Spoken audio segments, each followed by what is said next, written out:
This is part 2 of chapter 27. How does she die? I asked. There was a big party at her house, her trailer in Montana, he said. Yet my sister and her husband lived in some old silver trailer that was more like a TV dinner tray than a home. They had a big party, my father said. Of course they had a big party. Of course they were drunk. They're Indians. They had a big party, my father said, and your sister and her husband passed out in the back bedroom. And somebody tried to cook some soup on a hot plate, and they forgot about it and left. And a curtain drifted in the wind and caught the hot plate, and the trailer burned down quick.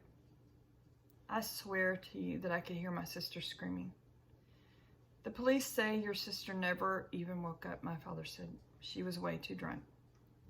My dad was trying to comfort me, but it's not too comforting to learn that your sister was too freaking drunk to feel any pain when she burned to death.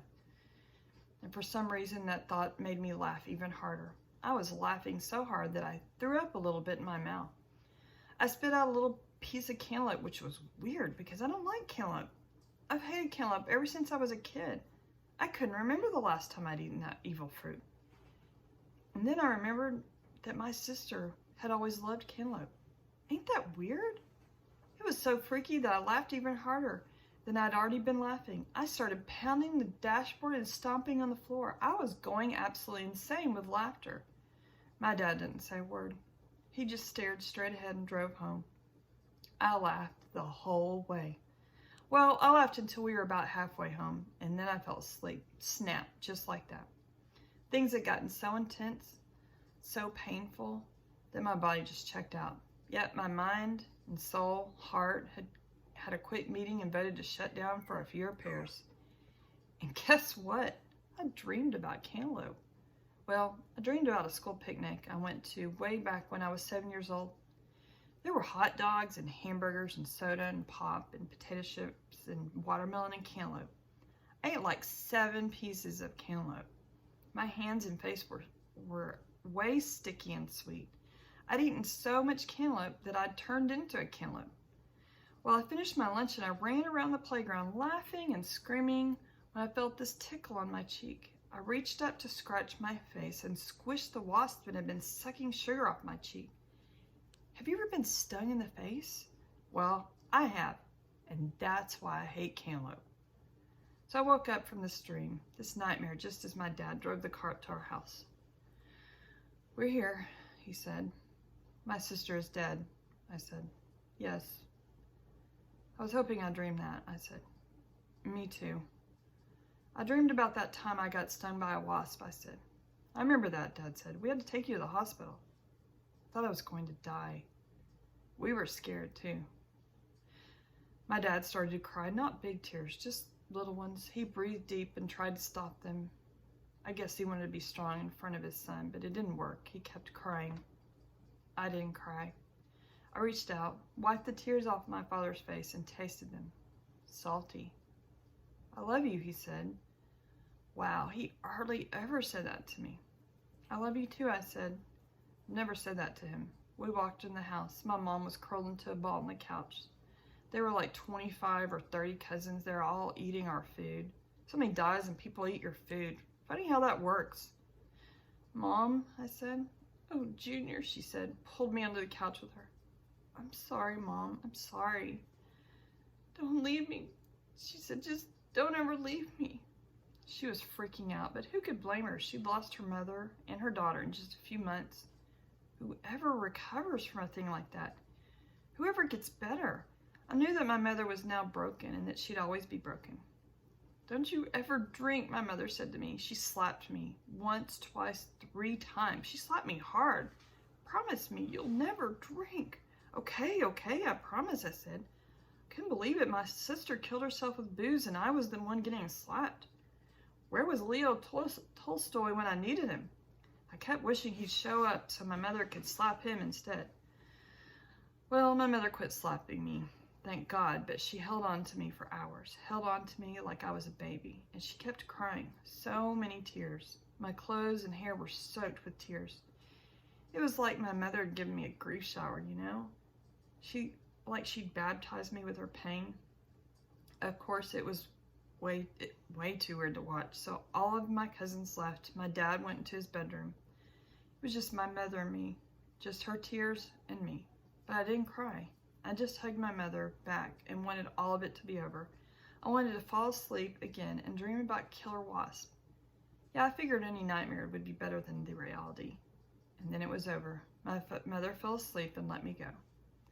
I stood and walked into the kitchen. I was way hungry, but my cousins had eaten most of our food. So all I had for dinner were saltine, crackers, and water. Like I was in jail. Man. 2 days later, we buried my sister in the Catholic graveyard down by near the powwow ground. I barely remember the wake. I barely remember the funeral service. I barely remember the burial. I was in this weird fog. No, it was more like I was in this small room, the smallest room in the world. I could reach out and touch the walls, which were made out of greasy glass. I could see shadows, but I couldn't see details, you know? And I was cold, just freezing, like there was a snowstorm blowing inside of my chest. But all that fog, greasy glass, and snow disappeared when they lowered my sister's coffin into the grave. And let me tell you, it had taken them forever to dig that grave in the frozen ground. As the coffin settled into the dirt, it made this noise, almost like a breath, you know, like a sigh, like the coffin was settling down for a long, long nap, for a forever nap. That was it. I had to get out of there. I turned and ran out of the graveyard into the woods across the road. I planned on running deep into the woods, so deep that I'd never be found. Guess what? I ran full speed into Rowdy and sent us both sprawling. Yep, Rowdy had been hiding in the woods while he watched the burial. Wow. Rowdy sat up. I sat up too. We sat there together. Rowdy was crying. His face was shiny with tears. Rowdy, I said, you're crying. I ain't crying, he said, you're crying. I touched my face. It was dry, no tears yet. I can't remember how to cry, I said. That made Rowdy sort of choke. He gasped a little, and more tears rolled down his face. You're crying, I said. No, I'm not. It's okay, I miss my sister too, I love her. I said I'm not crying. It's okay. I reached out and touched Rowdy's shoulder. Big mistake, he punched me. Well, he almost punched me. He threw a punch, but he missed. Rowdy missed a punch. His fist went sailing over my head. Wow, I said, you missed. I missed on purpose. No, you didn't. You missed because your eyes are filled with tears. That made me laugh. Yes, started laughing like a crazy man again. I rolled around on the cold, frozen ground and laughed and laughed and laughed. I didn't want to laugh. I wanted to stop laughing. I wanted to grab Rowdy and hang on to him. He was my best friend and I needed him. But I couldn't stop laughing. I looked at Rowdy and he was crying hard now. He thought I was laughing at him. Normally, Rowdy would have absolutely murdered anybody who dared to laugh at him. But he was not. This was not a normal day. It's all your fault, he said. What's my fault? I asked. Your sister's dead because you left. You killed her. That made me stop laughing. I suddenly felt like I may never laugh again. Rowdy was right. I had killed my sister. Well, I didn't kill her, but she only got married so quickly and left the res because I left the res first. She was only living in Montana in a cheap trailer house because I had gone to school in Reardon.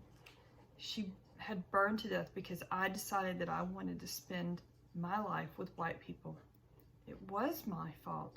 I hate you, Rowdy screamed. I hate you, I hate you. And then he jumped up and ran away. Rowdy ran. He'd never run away from anything or anybody, but now he was running. I watched him disappear into the woods. I wondered if I'd ever see him again.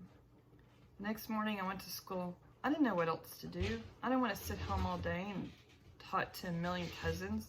I knew my mother would be cooking food for everybody and that my father would be hiding out in his bedroom again.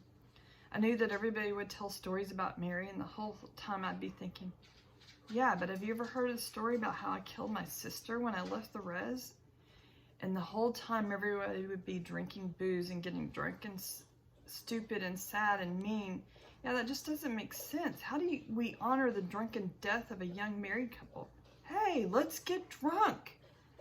Okay, listen, I'm not a cruel bastard, okay? I know that everybody that people were very sad. I knew that my sister's death made everybody remember all the deaths in their lives.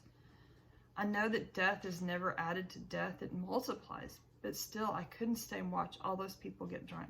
I couldn't do it. If you'd give me a room full of sober Indians crying and laughing and telling stories of my sister, then I would have gladly stayed and joined them in the ceremony. But everybody was drunk. Everybody was unhappy, so they were drunk and unhappy in the same exact way. So I fled my house and went to school. I walked through the snow for a few miles until a white BIA worker picked me up and delivered me to the front door. I walked inside into the crowded hallways, and all sorts of boys and girls and teachers came up and hugged me and slapped my shoulder and gave me little punches in the belly. They were worried for me. They wanted to help me with my pain. I was important to them. I mattered. Wow. All these white kids and teachers who were so suspicious of me when I arrived had learned to care about me. Maybe some of them even loved me. And I'd been so suspicious of them, and now I care about them, a lot of them, and I loved a few of them. Penelope came up to me last. She was weeping, snot reamed down her face, and it was still sort of sexy. "I'm so sorry about your sister," she said. I didn't know what to say to her. What do you say to people when they ask you how it feels to lose everything, when every planet in your solar system has just exploded?